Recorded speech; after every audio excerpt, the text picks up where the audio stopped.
नमस्कार दोस्तों, मैं doctor Abhishek Singla from home dog. I hope आप सब हेल्दी एंड फाइन हैं। दोस्तों, इस वीडियो में मैं आपके साथ पोस्ट कोविड केयर या फिर जो कि पेशेंट्स सिवियर कोविड पेशेंट्स थे जो कि हाई हॉस्पिटल्स में एडमिट थे या फिर जो घरों में माइल्ड टू मॉडरेट पेशेंट्स थे जो कोविड से रिकवर हो गए हैं बट अभी भी पूरी तरह 100% फिट नहीं है, उन पेशेंट्स में या उन लोगों में हमें कैसी केयर देनी चाहिए। पोस्ट जो कोविड केयर होती है घरों में, वो हमें कैसे देनी चाहिए जब वो हॉस्पिटल से छुट्टी हो जाती है उनकी। तो मैं उस पॉइंट्स में या उस बारे में आपसे इस वीडियो में बारे में डिस्कस करूँगा। जो patients moderate to severe forms में होते हैं या फिर जो कैटेगरीज में आते हैं मॉडरेट से सीवियर, जो कि हॉस्पिटल में एडमिशन्स होते हैं, जिनको बहुत हाई ऑक्सीजन रिक्वायरमेंट होती है, हाई स्टेरॉइड्स की रिक्वायरमेंट होती है, काफ़ी दिन हॉस्पिटल में होते हैं, उसमें नॉर्मली हमें देखा गया है कि इसमें वीकनेस बहुत होती है या फिर बहुत इंपॉर्टेंट होती है हमारी पोस्ट कोविड केयर। तो जब वो पेशेंट्स घर आते हैं तो हमें कुछ चीज़ों का बहुत ध्यान रखना पड़ता है। सबसे पहली चीज़ है, एक उनको एडिक्वेट रेस्ट होना चाहिए।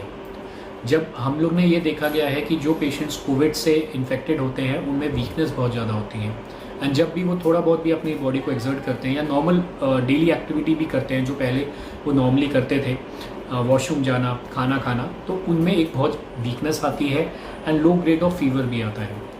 तो इसमें बहुत ज़रूरी चीज़ है कि आप एक एडिक्वेट रेस्ट करें, अपनी बॉडी को रेस्ट दें। कुछ दिनों के लिए आप अच्छे से रेस्ट करें ताकि जो आपकी बॉडी है, जो आपकी जो एनर्जी है बॉडी की, वो वापस आप रिगेन कर लें। तो रेस्ट बहुत ज़रूरी है। दूसरी ज़रूरी चीज़ है आपका न्यूट्रिशन।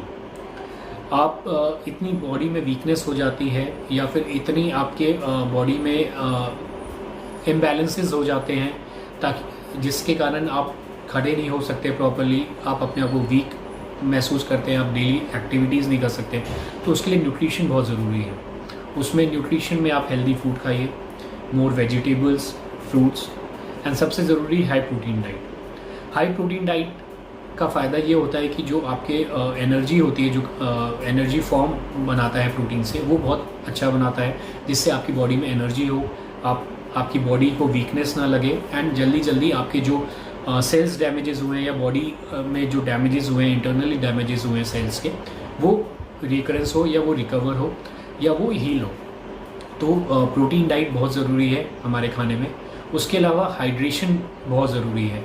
हमारा जो फ्लूइड इनटेक है, जो वाटर इनटेक है, वो बहुत अच्छा होना चाहिए, जिससे कि हमारी बॉडी में जो फ्लूइड की कमी है या वाटर की कमी है, बिकॉज इतने दिन से स्टेरॉइड्स चले हैं, फीवर था, and diet was not proper when patient was Covid की इन्फेक्शन से। तो उसमें हाइड्रेशन इज़ बहुत ज़रूरी है। अच्छे से water intake, liquid intake, coconut water, juices, soups, जो भी जिस फॉर्म में भी आपको चाहिए लिक्विड फॉर्म में, वो आप ले सकते हैं। थर्ड थिंग्स है मॉनिटरिंग। मॉनिटरिंग भी बहुत ज़रूरी है। कुछ पेशेंट्स में हमने देखा है कि low grade fever on and off post covid care में पेशेंट्स को होता है। It can be due to the weakness, शरीर में जान नहीं है, थोड़ा बहुत भी आप काम करते हैं तो आपकी बॉडी थक जाती है, जिसके कारण वो फीवर आता है, लो ग्रेड फीवर है। तो आपको अपना टेम्परेचर मॉनिटर करना है। कई बार कुछ पोस्ट कोविड कॉम्प्लिकेशंस होते हैं, super imposed bacterial infections, fungal infection, तो उसमें हमें फ़ीवर की मॉनिटरिंग ज़रूरी है। अपना ऑक्सीजन लेवल ज़रूर चेक करना है next for a week to 10 days. जब भी आप घर पे आएँ तो अपना ऑक्सीजन लेवल दिन में 3-4 बार, अपना टेम्परेचर लेवल दिन में 3-4 बार। ब्लड प्रेशर, जिन पेशेंट्स को ब्लड प्रेशर की प्रॉब्लम है उन पेशेंट्स में आपको ब्लड प्रेशर की मॉनिटरिंग करनी है। शुगर मॉनिटरिंग बहुत ज़रूरी है, क्योंकि जिन पेशेंट्स में नॉर्मली स्टेरॉइड्स यूज़ हुए हैं या पहले से जो डायबिटिक थे उनमें शुगर कंट्रोल बहुत ज़रूरी है, क्योंकि उसमें नहीं तो सुपर इम्पोज बैक्टीरियल इन्फेक्शन या फंगल इन्फेक्शन के चांसेस काफ़ी हाई हो जाते हैं। चौथी जो चीज़ है वो आपकी एक्सरसाइज है। आपको बिल्कुल माइल्ड एक्सरसाइजेस करनी है। सबसे ज़रूरी है आपकी ब्रीदिंग एक्सरसाइजेस। ब्रीदिंग एक्सरसाइजेस में आप प्राणायाम कर सकते हैं, जैसे डीप ब्रीदिंग एक्सरसाइजेस हम बोलते हैं। आप लंबी सांस खींचिए, कुछ सेकंड्स के लिए उसको रोकिए, and then a forceful acceleration, जिसमें आप जोर से आपको वो सांस निकालनी है। उसमें स्पायरोमेट्री आप कर सकते हैं। स्पायरोमेट्री एक डिवाइस होता है जिसमें 3 बॉल्स होती हैं, जिसमें आप फूंक मारते हैं या वो उसको अंदर से इनहेल करते हैं, जिससे वो बॉल्स उठती हैं, जिससे आपको ये पता चलता है कि आपकी जो लंग कैपेसिटी है वो इम्प्रूव हो रही है कि नहीं हो रही है, या उसमें कुछ दिक्कत तो नहीं है। तीसरी चीज़ है आपको पेट के बल लेटना है। मैक्सिमम टाइम आप पेट के बल लेटिए, उससे भी आपकी ब्रीदिंग एक्सरसाइजेज, चेस्ट जो है वो ओपन होता है। जो अंदर डीप ब्रीदिंग एक्सरसाइजेज करेंगे तो उसमें जो अंदर बलगम है वो निकलेगा। स्टीम बहुत ज़रूरी है इसमें। जब मैक्सिमम टाइम आप स्टीम लीजिए 3 to 4 टाइम, जिसमें आपका जो अंदर अगर कोई कफ जमा हुआ है तो थिन आउट होकर वो कफ से वो निकलेगा। तो ब्रीदिंग एक्सरसाइजेज बहुत ज़रूरी है। धीरे धीरे आप अपने आप को माइल्ड एक्सरसाइजेज फॉर्म में लाइए। नॉर्मल वॉक कीजिए, नॉर्मल एक्टिविटीज़ कीजिए। जैसे जैसे आप उस चीज़ को कोप अप कर पाते हैं तो अब थोड़ा सा ब्रिस्क वॉकिंग कीजिए। तो डेली अराउंड 15 to 20 मिनट्स या हाफ एन आवर आप अपने शरीर को टाइम दीजिए। अपनी माइल्ड फॉर्म में एक्सरसाइजेज ज़रूरी हैं। उसके बाद आपका जो चीज़ होता है, एक तो आपका हो गया रेस्ट हो गया, एक हो गया आपका डाइट हो गई, एक्सरसाइजेज हो गई, आपकी मॉनिटरिंग करना हो गई। ठीक है, अगर आपके फिजियोथेरेपिस्ट आते हैं तो बहुत अच्छा है, जिसके कारण आपकी चेस्ट फिजियोथेरेपी और जो आपकी लिम्फ फिजियोथेरेपी है वो आपकी प्रॉपरली हो जाए, डाइट प्रॉपरली आपकी हो जाए, हाइड्रेशन हो जाए। एंड बहुत ज़रूरी चीज़ है आपकी मेंटल अवेयरनेस है, मेंटल एक्टिविटी। दोस्तों ये भी देखा गया है कि जब कोविड पेशेंट्स जो होते हैं, एल्डरली पेशेंट्स मेनली जो होते हैं, उनमें थोड़ा सा साइकोलॉजिकली इम्बैलेंस हो जाता है। चाहे वो आपको मेडिकेशंस के कारण हो, चाहे वो लोनलीनेस के कारण हो, चाहे वो एक डर के कारण हो कि आपको कोविड हो गया है।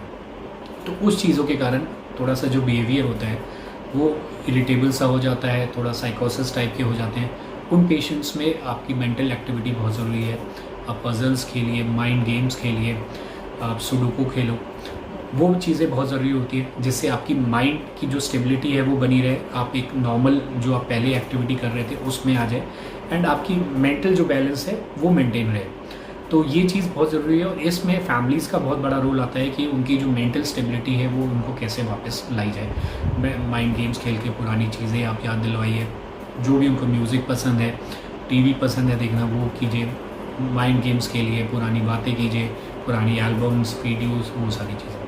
तो दोस्तों ये कुछ चीज़ें हैं जो बहुत ज़रूरी है आपकी पोस्ट कोविड केयर में। उसके बाद आपकी नर्सिंग केयर बहुत ज़रूरी आ जाती है, आपका अटेंडेंट केयर बहुत ज़रूरी आ जाती है।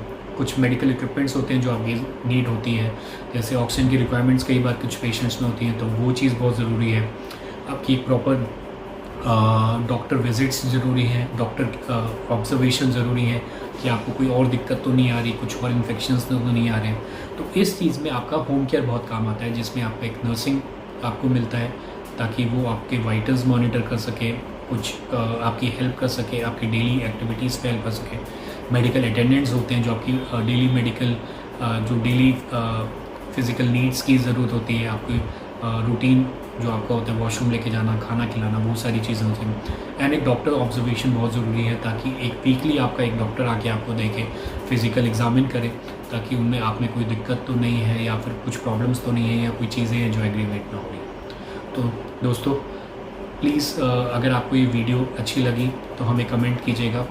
एंड या आपको आपकी कोई भी पोस्ट कोविड केयर या होम केयर की ज़रूरत है तो हमें कॉल कीजिए 8851 432 687। Thank you.